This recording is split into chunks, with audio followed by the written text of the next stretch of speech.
Bonjour Sophie et Jérémy, merci de nous rejoindre pour cet entretien dans le cadre de la 6e édition des Rendez-vous de l'Aventure, une édition un peu spéciale en ligne à 100%.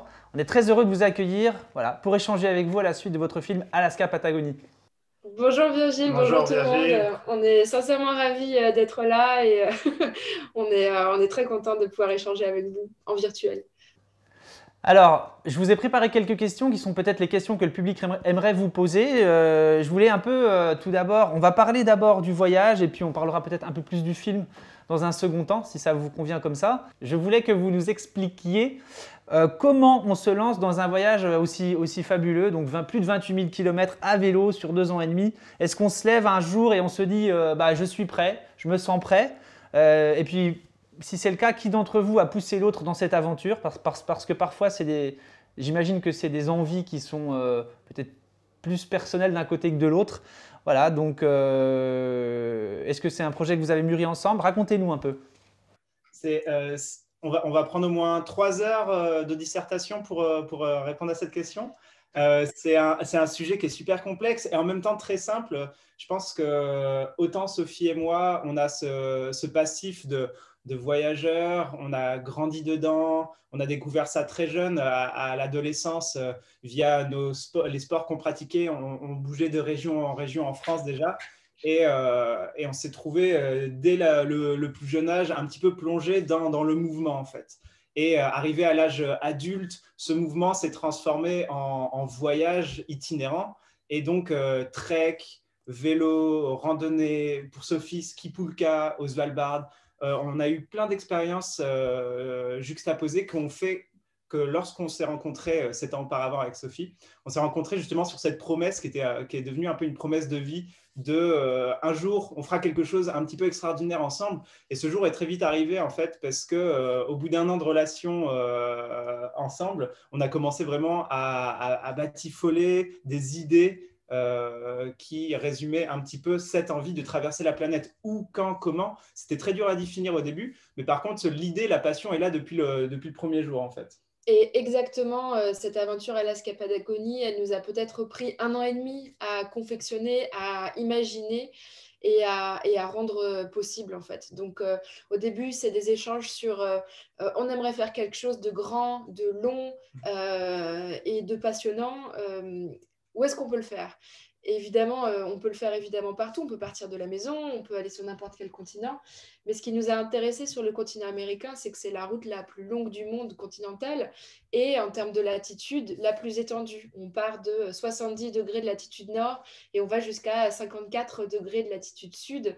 Et donc pour nous, c'était en fait cette route-là, elle liait tout ce que l'on peut retrouver sur la planète. Elle lie la jungle, elle lie la taïga, la toundra, les plaines arides, l'altiplano, absolument tout ce que l'on peut trouver sur la planète. Et pour nous, c'est ce qui nous a paru très Essentiel. intéressant. On a eu envie de scanner tout ça avec nos propres corps.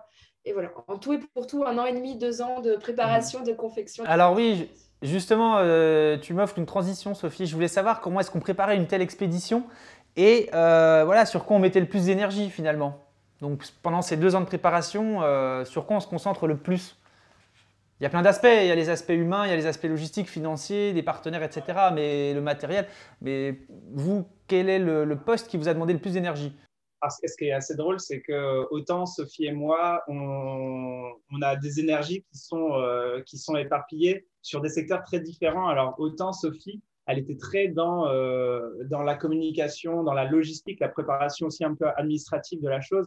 Autant moi, j'étais très dans la préparation du matériel et qui était une autre logistique. Et ce qui fait que tous les deux, en fait, au balbutiement du projet, on a tout de suite été attirés par nos secteurs. OK, moi, je vais m'organiser pour avoir le matériel adéquat.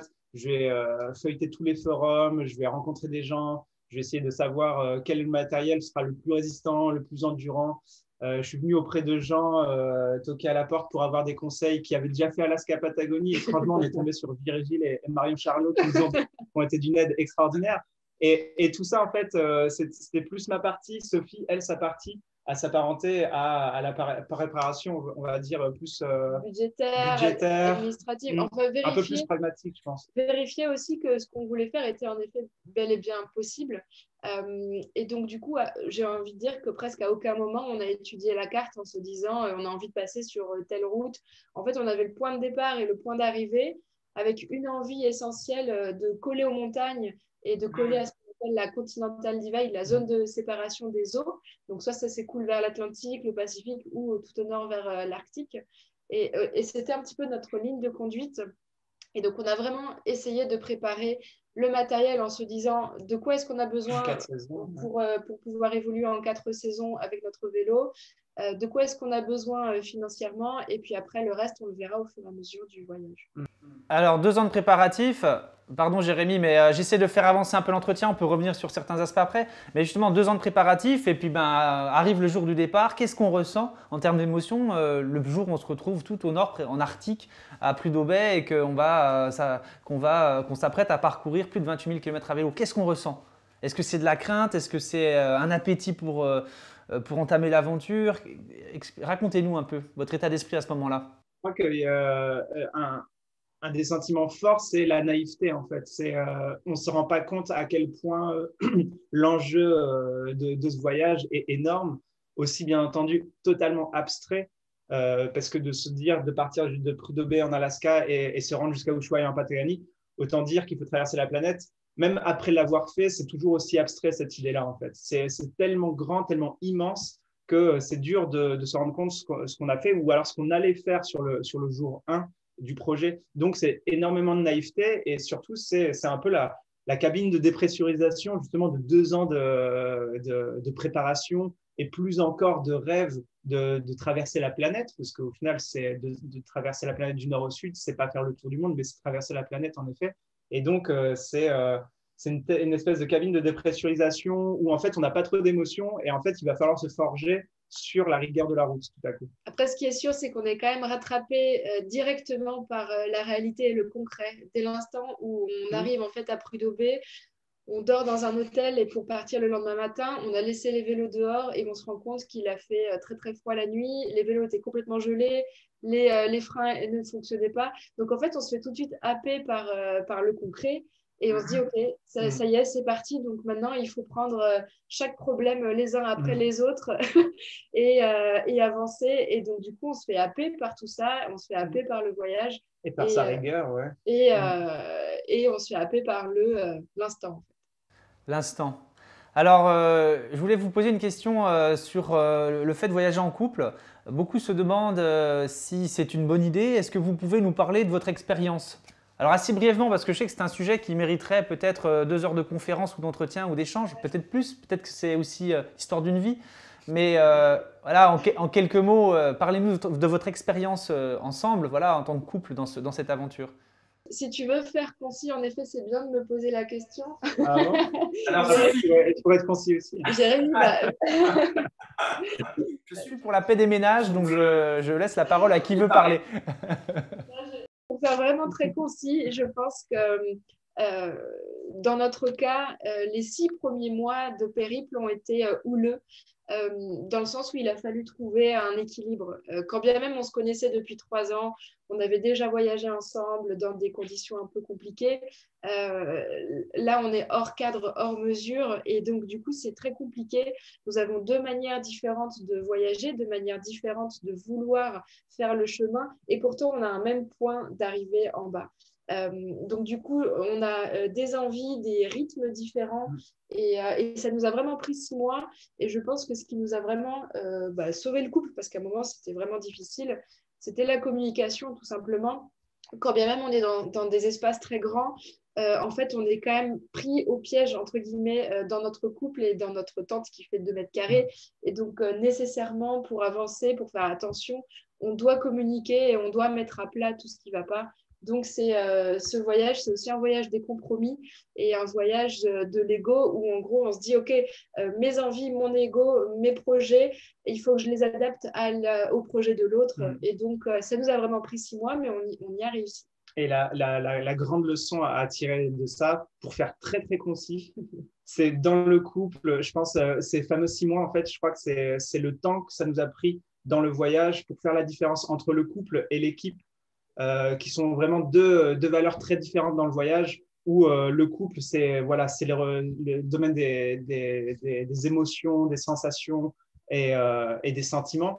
Autant le domaine de l'équipe, c'est tout ce qui est très pragmatique et concret sur le voyage. Et le jour où on a compris qu'on n'était pas juste un couple qui allait traverser la planète, mais aussi une équipe qui traverse la planète, là, on a vraiment réussi à mettre toutes les forces avec nous pour aller de l'avant, en fait. Mais oui, c'est une bonne idée de Ça nous fait partir en parler, couple. Donc c'est une bonne idée, d'accord. En tout cas, vous en êtes rentré plus fort. Je passe à une autre question. Donc, sur l'image, le fait que pendant votre voyage, vous avez attaché beaucoup d'importance à partager votre expérience. Donc ça voulait dire filmer, ça voulait dire entretenir votre chaîne YouTube. Vous aviez une chaîne YouTube où on pouvait vous suivre. Une série a été consacrée donc à votre périple. Pourquoi est-ce que c'était aussi important pour vous de partager ce que vous viviez? Expliquez-nous un peu en quoi c'était essentiel. L'origine du projet, en fait, elle est assez simple. Ce partage-là, on ne le voulait pas au grand public à l'origine, on le voulait aux écoles. Avec Sophie, on avait cette douce mémoire des intervenants d'école primaire qu'on bâtit les fondements de notre éducation et qu'on participait au travail des équipes pédagogiques. Et en grandissant, on est arrivé à cet âge charnière où il fallait faire le choix, soit on va faire un grand voyage de plus de 2 ans, soit à l'inverse, on achète une maison, on fonde une famille, etc. Et on transmet la vie et aussi toutes ces valeurs. Donc, nous, sur ce voyage, on a fait la décision de ne pas acheter, de ne pas avoir d'enfants, de ne pas rentrer dans le stéréotype. Mais n'empêche qu'on avait cette sensation de j'ai envie de participer à la société, je ne veux pas faire ce voyage d'une quête personnelle, je ne veux pas faire un voyage de l'ego. Au contraire, on connaissait aussi ce voyage, cette quête initiatique, on l'avait fait dans nos plus jeunes âges. À 19 ans, 20 ans, on était parti sur la route. Et donc, on est parti avec cette notion de partage auprès des enfants et on a créé cette association qui a fait des liens, qui a maintenu des liens pendant plus de 2 ans et demi sur toute la durée du voyage avec 45 écoles, plus de 5000 élèves à travers toute la France.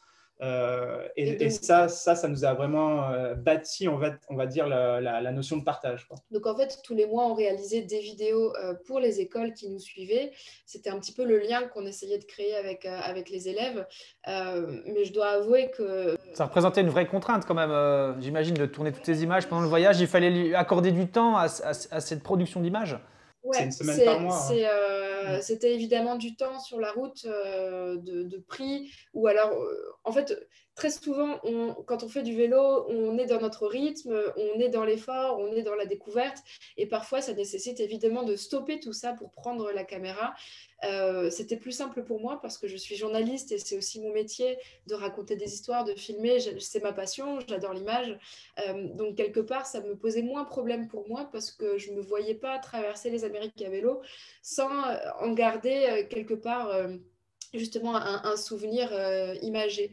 Et donc, du coup, pour ma part, ça a fait partie… C'était presque naturel pour toi, alors que pour Jérémy, là, il y avait peut-être un effort qui était plus important, si je comprends bien. Bien sûr. Et moi qui avais cette envie un peu de me dépasser physiquement, parce que moi personnellement, et pas le couple, je traversais la planète. Et donc, on rentre dans cette dimension des tiraillements du couple sur la route. Sophie entretenait le monde de l'image, moi j'entretenais le monde du sport. Et quand Sophie tout à l'heure parlait d'ego et qu'il fallait les calmer pour chacun se mettre à la place de l'autre, on est en plein dans la thématique. Donc là, tu touches un point très, très, très sensible.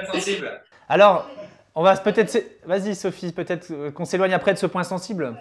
En fait, ce qu'il faut juste voir aussi, c'est que filmer un périple de 2 ans et demi, c'est pas pareil que filmer un périple de 1 mois ou 2 mois.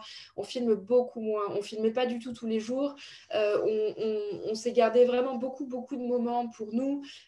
Et donc, c'est au final, rapporté sur 2 ans, j'ai pas ramené tant d'images que ça.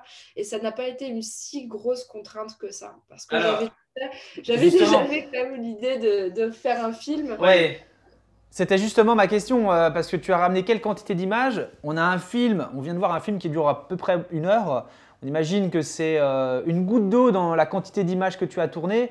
Déjà, je voulais savoir quelle quantité d'images tu avais rapporté pour en tirer ce film qui dure 1 heure. Et puis ensuite, je voulais savoir comment tu avais réussi à écrire une histoire, un récit avec toutes ces images que tu as rapportées. Ça a dû être très compliqué.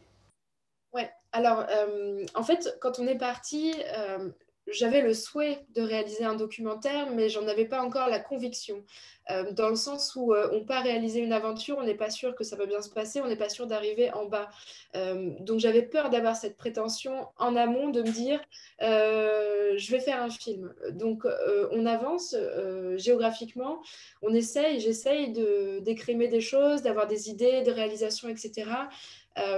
Mais tant qu'on n'est pas à la fin, c'est difficile de se projeter sur un film. Bien Donc sûr. du coup, j'ai filmé sans trop filmer. J'ai ramené, c'est assez compliqué pour les connaisseurs. J'ai ramené 2 Tera et demi d'images. Alors, en heures d'image, si on parlait en heures d'image, ce serait peut-être plus parlant, 100 heures, 1000 heures. Non, c'est beaucoup. Je pense que j'ai dû ramener entre 20 et 30 heures d'images grand maximum. Ah, seulement, d'accord, ok. Genre, on aurait pu imaginer que sur 2 ans et demi, ça représentait des quantités beaucoup plus importantes. D'accord. Elle compte pas les rushs GoPro que j'ai fait qui durent 5 minutes chaque. Et là, pour le coup, il y a au moins 100 heures de rush GoPro. Si on les compte, effectivement, Jérémy a tourné plus que Sophie. Et un drone. Non, j'ai dû avoir entre 30 et 40 heures grand maximum d'images. Clairement, c'était la difficulté au retour. C'était de trouver un lien pour raconter cette aventure-là sans que ça fasse catalogue. Parce que j'avais pas envie de raconter, on a vu ça, on a fait ça, puis on a fait ça, puis il s'est passé ça. J'avais envie vraiment d'avoir un lien dans tout ça. Et pour moi, le lien, c'était la géographie et c'était la Terre. Et parmi toutes les interviews, toutes les personnes qu'on a racontées, tout le monde avait un lien avec la Terre, nous y compris, puisqu'on l'a traversée en fait. Et donc l'idée, c'était vraiment de parler, ce que j'explique un petit peu dans mon introduction, de cette fameuse âme du continent qu'on a ressentie et que je pense beaucoup de gens ressentent quand ils partent expérimenter un petit peu un voyage en pleine nature. C'était se rapprocher au maximum de cette âme du continent. Et pour moi, elle se trouve dans cet échange avec cette femme qui nous raconte l'invasion des Blancs sur les terres natives. Ça, c'est une rencontre qui vous a beaucoup marqué, par exemple? Est-ce que c'est une rencontre qui vous a vraiment marqué, à laquelle vous pensez régulièrement encore aujourd'hui? Oui, bien sûr. Je ne sais pas si tu as envie d'en parler du coup. De Marlène, Ouais. bien sûr. Ce qui est drôle, c'est que très vite dans le voyage, on s'est retrouvé à avoir un attachement pour la culture native américaine qui est très importante et qui est surtout bafouée, on va dire, par la conquête de l'Ouest, par la conquista espagnole. Et on parle des natifs, autant d'Alaska, qui sont les Athabascans, autant toutes les tribus descendantes des Athabascans et de l'homme de Sibérie qui a marché le détroit de Bering à la fin du Pléistocène. On parle aussi des Aztèques, des Mayas, des Incas et plus tard des peuples de la Terre de Feu. Tous ces gens ont un rapport à la terre qui est très fort et tous ces gens cultivent, on va dire, cette admiration pour les éléments et qui sont les fondements de leur propre croyance, de leur spiritualité. Et à partir de là, juste en regardant un petit peu plus objectivement le cas des natifs, on se disait, mais waouh, c'est quand même extraordinaire, des gens qui arrivent, qui sont des descendants directement d'une culture qui est plurimillénaire. Ça nous a énormément inspiré. Alors que nous, on est constamment en train de réinventer nos civilisations, les Égyptiens, les Grecs, les Romains, les Gaulois, aujourd'hui l'homme contemporain tel qu'on le connaît dans le monde occidental. On se disait, on est largement instable pendant que ces gens-là sont ultra stables. Ils ont quelques clés d'alchimie qui nous attirent énormément, on va dire. Un ancrage à la terre, ouais, peut-être, c'est ça, c'est le sujet du film. C'est exactement ça. Donc, on rentrait dans l'âme du continent américain. Et l'âme, c'est et la terre, la géographie qui est absolument magnifique, et aussi les hommes qui font cette terre. Et pour reprendre Sophie par rapport à la question de son documentaire, je trouve que d'un œil objectif, je pense que quelque chose qui l'a inspiré énormément, c'est justement tout se laisser aller, le fait de ne pas avoir d'emprise sur un documentaire, genre aller chercher un sujet. Elle n'avait pas préécrit quelque chose. Elle s'est vraiment laissée bercer par ses sentiments, par ses émotions, et ce qui donne aujourd'hui son film, on va dire. Donc, ce voyage, il a duré 2 ans et demi. C'est un film d'1 heure. J'imagine qu'il y a des tas de choses que vous auriez aimé aussi partager avec les spectateurs dans ce film et que vous avez dû malheureusement éluder ou mettre de côté. Est-ce que vous pouvez nous parler d'un sujet ou d'une chose que vous auriez vraiment aimé montrer puis que vous avez dû, par nécessité, pour le récit du film que vous avez fait, enlever? Ça te concerne Ouais, alors pour le coup, En quelques mots, hein, brièvement. J'ai tout de suite un sujet qui me vient en tête et pour le coup, c'est la première rencontre la plus importante de ce voyage-là qu'on n'a pas du tout filmé parce qu'on était trop pris par les émotions et par ce premier accident qui était survenu en Alaska. Et cette première personne, elle s'appelle Kathleen, et elle a été, je pense, aussi déterminante dans la suite de l'aventure. C'est une native athabascane qui nous a recueillis en lambeaux, clairement. Et qui Suite nous a... à l'accident, donc dans la première semaine du voyage, c'est vrai que ça c'est... Pour le coup, le rapport à la Terre, là, il est évident aussi. Hein. C'est ça, j'ai mangé la terre. Et donc, cette personne-là, elle nous a relevés au sens propre et figuré du terme. Et elle nous a appris toutes les légendes de l'Alaska. Elle nous a appris tout ce qu'on pouvait manger, toute la spiritualité, en fait, qu'il y avait autour de cette terre-là. Et ça fait partie des choses dont on raconte pas. On peut pas en Ouais. parler. Vous auriez aimé peut-être en dire... Enfin, pour le coup, vous aviez peut-être pas d'image. Vous n'aviez pas d'image, mais oui, vous auriez aimé en parler dans le film. C'était un sujet important. Ouais, Alors, par exemple. Mais il y en a beaucoup, mais ouais. d'accord. Et peut-être, peut-être une autre rencontre qui vous a énormément marqué et que vous auriez aimé partager avec les spectateurs. La Patagonie, je l'ai nécessairement raccourci parce que pour moi, c'était la conclusion du film. Mais il y a toutes ces rencontres de gauchos qui nous ont également beaucoup appris, et notamment cette femme à la toute fin qui nous dit dans la vie, rien n'est terrible, tout est possible. J'aurais aimé être plus longue là-dessus. J'aurais aimé raconter cet esprit de Terre de Feu et cet esprit de Patagonie qui est aussi très très fort. Et à l'occasion, si on repasse par Lons-le-Saunier, on sera très content autour d'un café d'en discuter. De développer, ouais. Et puis c'est un beau message d'espoir aussi. Tout est possible. Je pense que ça, c'est un message qui résonne en chacun d'entre nous, enfin, qui peut résonner en chacun d'entre nous. J'avais une avant-dernière question. Il y aura peut-être une petite ouverture derrière sur vos projets, mais comment est-ce qu'on rentre d'un voyage aussi riche, aussi dense, aussi long, voilà, émotionnellement aussi fort? Comment on rentre? Et puis comment on reprend pied aussi? Voilà, dans une vie peut-être un peu plus normale en France. Il y a une chose qui est primordiale dans ce projet en particulier, c'était le travail associatif qu'on a fait pendant 2 ans et demi, 2 voyages d'échange avec les scolaires. En amont de ce voyage, on avait déjà fait un tour de France de 3 mois pour rencontrer toutes les écoles. Sur le retour, on n'avait qu'une envie en fait, et c'était pas de retourner se mettre dans un confort du quotidien, c'était pas de retravailler tout de suite, c'était de continuer à faire vivre cette association. Et donc on s'est dit quoi de plus normal que de faire un tour de France à vélo, donc de toutes les écoles qui nous ont suivis pendant 2 ans. Ce qui fait qu'on a maintenu ce cap associatif et ce cap de l'échange super humain avec les petits qui avaient pris, bien entendu, en 2 ans et demi, tous 30 cm de hauteur. Les petits étaient passionnés par le voyage. Et donc ça, on est revenu en faisant ce travail associatif. Le fait de faire un documentaire et pour Jérémy de commencer l'écriture d'un livre, pour nous, c'est une belle manière de prendre du recul aussi sur cette aventure-là et de mettre, pas un point final, mais on va dire de tourner la page. Et donc, c'est se remémorer tout ce que l'on a vécu, mettre des mots précis aujourd'hui sur des situations qu'on a vécues sur lesquelles on ne pouvait pas mettre de mots auparavant. Et donc, ce retour, au bout d'1 an, ça prend vraiment, je pense, une bonne année, on commence vraiment à souffler, à se dire, OK, on est rentré, on a fait cette aventure-là, on est prêt à la partager et on est prêt aussi à préparer l'après, parce qu'on a des projets évidemment pour après. Eh bien, on aura l'occasion peut-être d'en reparler lors de votre venue à Lons-le-Saunier, peut-être lors de la 7e édition du festival Les Rendez-vous de l'Aventure. Merci beaucoup Sophie et Jérémy d'avoir pris ce temps pour échanger avec le public, pour échanger avec moi. Et puis, on vous souhaite bonne chance dans tous vos projets et puis une très belle continuation pour le film Alaska Patagonie. Bonne chance pour ce projet de livre, Jérémy. J'espère qu'on le trouvera prochainement dans les librairies. Il faut bien sûr nous tenir informés. On va trouver toute l'actu sur le Facebook, le Facebook et le site internet du festival. Et puis, bon vent alors, les aventuriers. Merci beaucoup. Merci à tout le monde. Merci à toute l'équipe des Rendez-vous de l'Aventure en tout cas. Et si ce film vous enthousiasme, n'oubliez pas de voter pour le prix du public sur notre site internet www.rdv-aventure.fr.